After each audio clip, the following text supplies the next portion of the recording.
Hello भाई, क्या हालचाल। तो भाई पीछे देख रहे हो हरियाली बहुत बढ़िया है, लेकिन भाई पॉल्यूशन कम रखने के लिए गाड़ियों से सिर्फ और सिर्फ दो ही तरीके हैं। या तो भाई अपन हरियाली रखो, पेड़ पौधे लगाओ, या फिर दूसरा तरीका भाई जो गवर्नमेंट करती है कि टाइम टू टाइम गाड़ी के अंदर इमिशन नॉर्म्स लेके आती है। जैसे पहले BS3 थी, फिर BS4 आई, उसके बाद BS5 को बीच में हटा दिया, BS6 लेके आगे डायरेक्ट, और फिर BS6 फेज अब 2 भी आ गया है।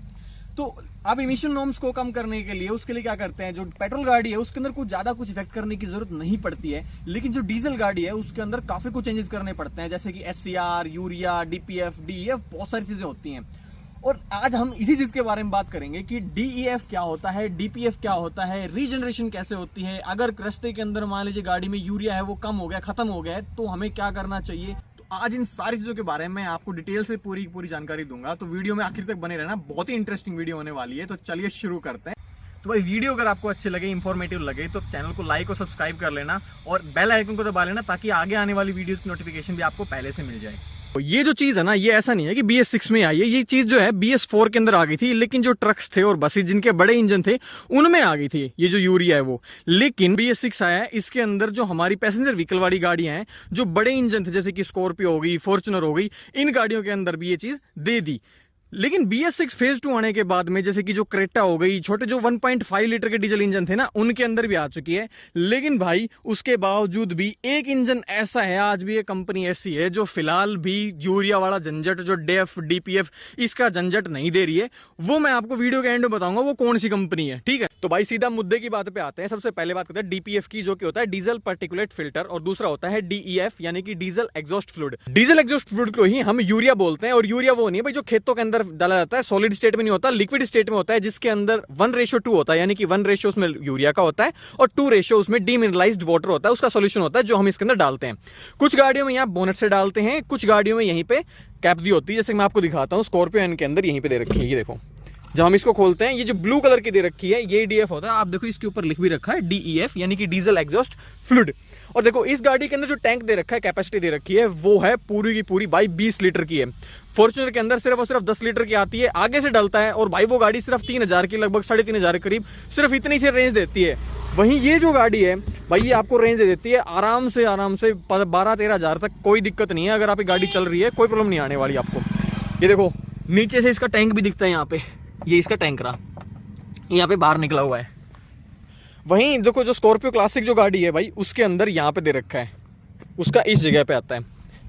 अब देखो ये SCR टेक्नोलॉजी यहाँ पे होते हैं, जो SCR जहाँ पे लगे हुए हैं, कैटालिटिक रिडक्टर लगे हुए हैं। इनके अंदर क्या होता है कि यहाँ पर यूरिया को, जो स्मोक आती है इंजन के अंदर से, उसके ऊपर स्प्रे किया जाता है, और जब वो स्प्रे हो जाती है उसके अंदर, तो उसमें क्या होता है, नाइट्रोजन ऑक्साइड गैस आती है, और साथ में उसके साथ कार्बन डाइऑक्साइड गैस आती है। और यूरिया जब उसके ऊपर स्प्रे किया जाता है, तो यूरिया के साथ मिलके इस SCR के अंदर रिएक्शन होती है, जिसके बाद में नाइट्रोजन ऑक्साइड गैस है वो 2 भागों में टूट जाती है। एक तो अमोनिया गैस, और अमोनिया गैस देखो वैसे भी हमारे जो नेचर है उसके अंदर होती ही है, पौधों को, प्लांट्स को, इन सबको जरूरत पड़ती है। और उसके साथ साथ सेकंड जो होता है वाटर वेपर्स, वो दोनों निकल जाते हैं। लेकिन अगर मान लीजिए कुछ बच गया है, जैसे अनबर्न डीजल है, पार्टिकल्स आ गए हैं, वो आ गए हैं, या फिर कुछ एक्स्ट्रा बच गया है, उसको रोकने का काम करता है DPF यानी कि डीजल पार्टिकुलेट फिल्टर। और वो कहाँ लगा होता है वो मैं आपको दिखाता हूं। वो लगा होता है गाड़ी के चेसी के नीचे। ये देखिए, ये सामने जो आप देख रहे हो ना साइलेंसर के अंदर, ये डीजल पार्टिकुलेट फिल्टर। इसके अंदर जैसे कि फिल्टर, सिंपल सी बात है, नाम से आप समझ गए होगे कि पार्टिकुलेट फिल्टर है, यानी कि इसका काम फिल्टर करने का होता है, जिस तरह से और फिल्टर लगे हुए होते हैं गाड़ी के अंदर। तो भाई इसी तरह से जैसे कि मोबिल फिल्टर हो गया, डीजल फिल्टर हो गया, उनको क्लीन करने की जरूरत पड़ती है ना बाद में, जैसे कि हमें चेंज करवाते हैं सर्विस के ऊपर। लेकिन जो डीजल पार्टिकुलेट फिल्टर है, इसको हमें चेंज करवाने की जरूरत नहीं पड़ती है, ये रीजनरेशन प्रोसेस से अपने आप क्लीन हो जाता है। अब रीजनरेशन प्रोसेस जब भी वो आएगी आपकी गाड़ी के अंदर, तो पॉपअप आ जाएगा MID डिस्प्ले के अंदर, जिसके थ्रू आप चाहो तो अपनी गाड़ी को खड़ी एक साइड में खड़ी करके आप तब स्टार्ट कर सकते हो, या फिर आप अपनी गाड़ी को चला के तब स्टार्ट कर सकते हो। लेकिन इसमें भी ना लोगों ने 2 मिथ बना रखे हैं। नंबर 1 तो ये कि भाई आपको गाड़ी को ना लगभग 60 से 80 की स्पीड पे कॉन्टिन्यूसली चलाना पड़ेगा। देखिए ये बात समझिए, इसमें स्पीड का कोई भी लेना देना नहीं है। इसमें लेना देना है तो सिर्फ और सिर्फ गाड़ी के इंजन RPMs का, क्योंकि अगर इंजन के RPMs अच्छे होते हैं तो गाड़ी क्या करती है कि हीट की वजह से जो पार्टिकल्स उसके अंदर चोक हुए पड़े हैं उनको बर्न करके उनको खत्म कर देती है वहां से, और वो एनवायरमेंट के अंदर चले जाते हैं।